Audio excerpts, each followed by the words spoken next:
মৌলি চক্রান্ত করে বানি আর অনুরুদ্ধর ফুলসজ্জা নষ্ট করে দিতে বাণীদের প্লেটে আগুন লাগিয়ে দিল। হ্যাঁ বন্ধুরা, এমনটা হতে চলেছে আজকের পর্বে। বিস্তারিত জানতে ভিডিওটিতে লাইক দিয়ে চ্যানেলটিকে সাবস্ক্রাইব করে পুরো ভিডিওটি তোমরা দেখতে থাকো। গল্পের শুরুতে আমরা দেখতে পারবো অনিরুদ্ধর বাবা তাপস আসে, আর তাপস এসে অনেকগুলি টাকা সাথে নিয়ে এসে সেগুলি সাথীর কাছে দিয়ে বলতে লাগলো, আমি না ছেলের কর্তব্য, স্ত্রীর কর্তব্য সেগুলি না আমি ভুলে যেতে পারি না। তাই একজন স্বামী হিসাবে আমি এই টাকাগুলি নিয়ে এসেছি আর সেই টাকাগুলি তোমার হাতে দিচ্ছি। এই টাকাগুলি দিয়ে তোমাদের বেশ কিছুদিন চলে যাবে। আর তোমাকে না আমি একটা আ সত্ত্ব দিতে চাই। অনিরুদ্ধ তখন বলতে লাগলো, "ও তার মানে আপনি সত্ত্ব নিয়ে টাকাগুলি দিতে এসেছেন?" তখনই বানি বলতে লাগলো, "মেসোমশাই কি বলতে চাইছে আগে সেই কথাটা শুনুন না।" তখন অনিরুদ্ধ বলতে লাগলো, "কিসের সত্ত্ব?" তখনই তাপস বলে উঠে যে, "তোমরা বাড়ি ছেড়ে চলে এসেছো সেটা নিয়ে সোসাইটিতে আমি মুখ দেখাতে পারছি না। তাই এক কাজ করো তোমরা সবাই আমি যেখানে থাকি সেখানে ফিরে চলো। আর তুমি অফিসে গিয়ে সবার সামনে আমার কাছে ক্ষমা চাইবে। কারণ সবার সামনে তুমি আমাকে অপমান করেছিলে। তাই আমি চাই সবার সামনে তুমি আমার কাছে ক্ষমা চাইবে।" এই কথাটা বলার সাথে, সাথে অনিরুদ্ধ তখন বলতে লাগলো, "এইজন্য আপনি এই টাকাগুলি নিয়ে এসেছেন? বাহ! এই সামান্য একটা কাজ করতে এতগুলো টাকা? আমার তো মনে হয় টাকার পরিমাণটা বেশি হয়ে যাচ্ছে।" এরপরে অনিরুদ্ধ তার মায়ের হাত থেকে সেই টাকাগুলি নিয়ে তার বাবার হাতে দিয়ে ধরিয়ে দিয়ে বলতে লাগলো, "মিস্টার তাপস চ্যাটার্জি, আপনি না অনেক বড় ভুল করে ফেলেছেন। আপনি এই টাকাগুলি সাথে করে নিয়ে যান। আমরা কোত্থাও যাব না।"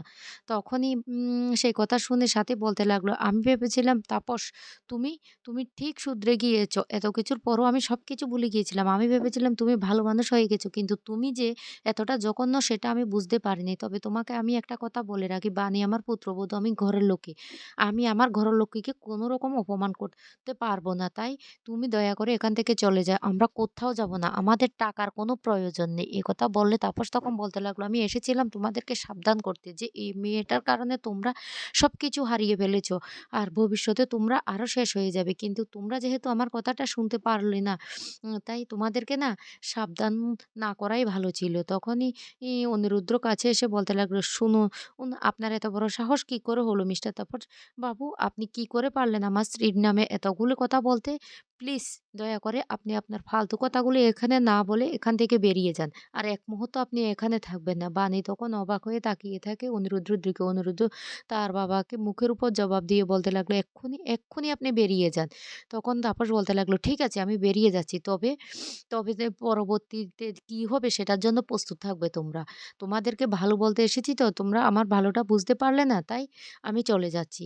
দেখো তোমাদের কয়দিন এভাবে চলে। ওই বানি মেয়েটা তোমাদেরকে তো পথে নামিয়েছে। তারপর তোমাদেরকে দিয়ে আর কি, কি করায়?" সাথী তখন বলতে লাগলো, "শোনো, সে জ্ঞানটা অন্ততপক্ষে তুমি আমাকে দিতে এসো না। আমি তোমাকে একটু হলেও ভালোবেসেছিলাম। কিন্তু আজকে তুমি ভালোবাসার মূল্যটা এভাবে দেবে আমি সেটা বুঝতে পারিনি। তাই তোমার সাথে আমাদের আর কোনো সম্পর্ক রইল না।" অনিরুদ্ধ তখন বলতে লাগলো, "আপনি এখনো দাঁড়িয়ে আছেন? এখনো এখান থেকে বেরিয়ে যাচ্ছেন না?" এরপর তারপর চলে গেলে সাথী খুব কান্না করতে থাকে আর বলতে লাগলো, এই মানুষটাকে নাকি আমি একদিন ভালোবেসে ঘর ছেড়েছিলাম। আর এই মানুষটা এতটা কি করে পাল্টে যেতে পারে?" তখনই সে বানি বলতে লাগলো, "মাসিমণি আপনি একদম কান্না করবেন না। আমি বলছি আপনার এই চোখের জলের প্রতিদান উনাকে দিতে হবে। আমি আপনার মুখে হাসি ফুটাবো।" তখন প্রিন্সেস কাছে এসে বলতে লাগলো, "কি হয়েছে? উনি কি তোমাকে বকেছেন? তুমি কান্না করছো কেন?" তখনই সাথী মিথ্যে কথা বলে আর বলতে লাগলো, "না, না, উনি আমাকে বকতে যাবে কেন?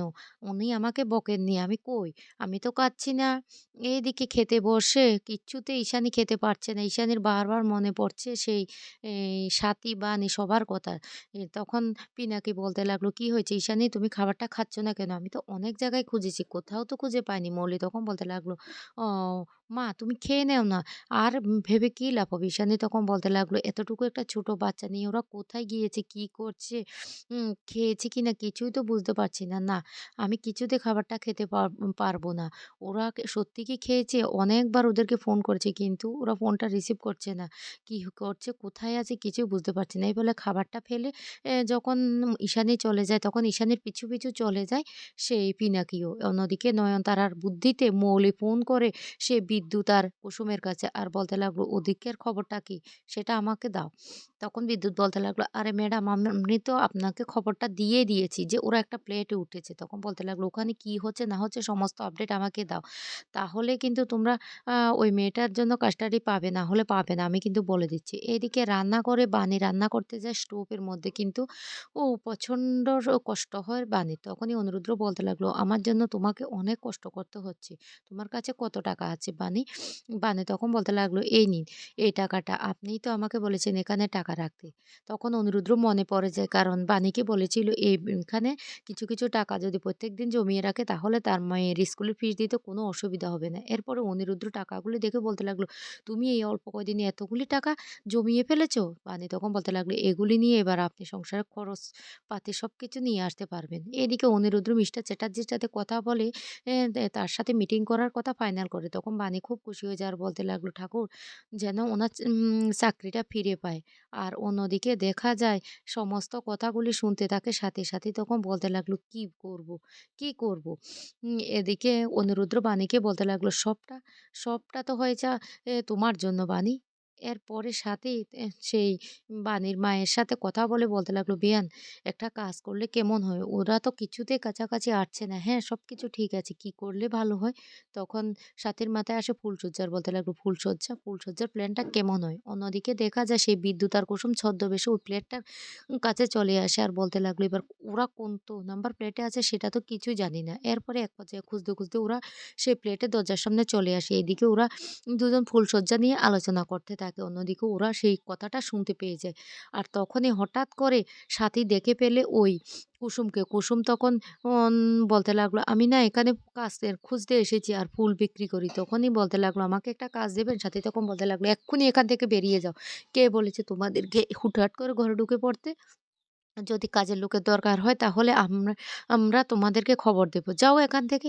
আর তখনই ওরা তাড়াতাড়ি বেরিয়ে পড়ে। এরপরে বিদ্যুৎ বলতে লাগলো, "দাঁড়াও ফুলশয্যার খবরটা এবার মৌলি ম্যাডামকে দিয়ে দিই।" এই বলে ফোন করে মৌলিকে বলে দেয় যে ওদের মধ্যে কোনো ঝগড়া হচ্ছে না বরং আরো ফুলশয্যার প্ল্যান করছে। তখনই মৌলি রেগে যায় আর বলতে লাগলো, "এটা কিছুতেই হতে পারে না। কিছুতেই এটা হতে পারে না। আমাদেরকে যেকোনো প্রকারে ওদের ফুলশয্যাটা আটকাতে হবে।" এদিকে দেখা যায় সাথী, বানির মা সবাই মিলে প্ল্যান করে অন্তরাকে নিয়ে আসে আর ঘরের মধ্যে ফুলসজ্জার জন্য সাজাতে থাকে ফুল দিয়ে। অনিরুদ্ধকে কিছুতেই সেটা বুঝতে দেয় না। অনিরুদ্ধ ঘরে যেতে লাগলে অন্তরা তখন আটকে ফেলে আর বলতে লাগলো, "না এখন ঘরে যাওয়া যাবে না।" এরপরে সবাই একসাথে খেতে বসে। খেতে বসলে বারবার করে বানিকে খাবারটাকে খেতে বসতে বলে। কিন্তু বানি মনে বলতে লাগে, "খাবার তো আর ঘরে নেই, কি করব? কাউকে তো বুঝতে দিলে সেটা চলবে না।" তারপরে হুট করে বানি রান্না করে চলে যায় আর কিছু একটা সামান্য খাবার বানিয়ে নিয়ে আসে। যা দেখে অনিরুদ্ধ খুব খুশি হয়ে যায় আর বলতে লাগলো, "সত্যি আপনি অসাধারণ। আপনি এইটুকু সময়ের মধ্যে একটা খাবার বানিয়ে নিয়ে এসেছেন।" অন্যদিকে দেখা যায় প্ল্যান করে মামামকে দিয়ে ওদের দুজনকে কিভাবে একসাথে ঘরে পাঠাবে সেই ব্যবস্থাটা করতে থাকে। এইদিকে মৌলি, নয়নতারা, বিদ্যুৎ আর কুসুমকে নিয়ে চলে আসে ওই প্লেটে। ওই প্লেটে এসে বলতে লাগলো, "ওই প্লেটে বিদ্যুৎ তার দিয়ে যেন একটা শর্ট সার্কিট করিয়ে দেয়।" এদিকে প্রিন্সেস প্ল্যান করতে থাকে তার মা-বাবাকে কিভাবে ফুলশয্যার ঘরে নিয়ে যাবে। আর প্ল্যান মতো কানামাছি খেলার বায়না ধরে। এক পর্যায়ে কানামাছি খেলার জন্য ওরা রাজি হয়ে যায়। তারপর মাম্মাম আস্তে করে একজনকে ওই ঘরে নিয়ে আসে। আর নিয়ে এসে মাম্মাম বেরিয়ে পড়ে। কিন্তু ওদের চোখ বন্ধ থাকা ওরা কিছু বুঝতে পারে না। এদিকে বাইরে থেকে দরজাটা বন্ধ করে দেয় সাথী আর বানির মা। তারপরে ওরা হঠাৎ করে একে অপরের সাথে ধাক্কা লেগে চোখটা খুললে দেখতে পায় ঘরটা ফুল দিয়ে সাজানো। তখনই বলতে লাগলো, "এত ফুল কোথা থেকে আসলো?" এদিকে ওরা বলতে লাগলো, "আজকে তোমাদের ফুলসজ্জা।" এদিকে ওরা দুজন যখন কথা বলতে থাকে তখন অন্যদিকে ওই বিদ্যুতে যে ইলেকট্রিক তারটা ছিঁড়ে দিয়েছে সেটা থেকে হঠাৎ করে শর্ট সার্কিট হয়ে বাড়িতে আগুন লেগে যায়। আর বানি চিৎকার করে উঠে আর মাম্মাম বলে চিৎকার করতে থাকে। তো বন্ধুরা কেমন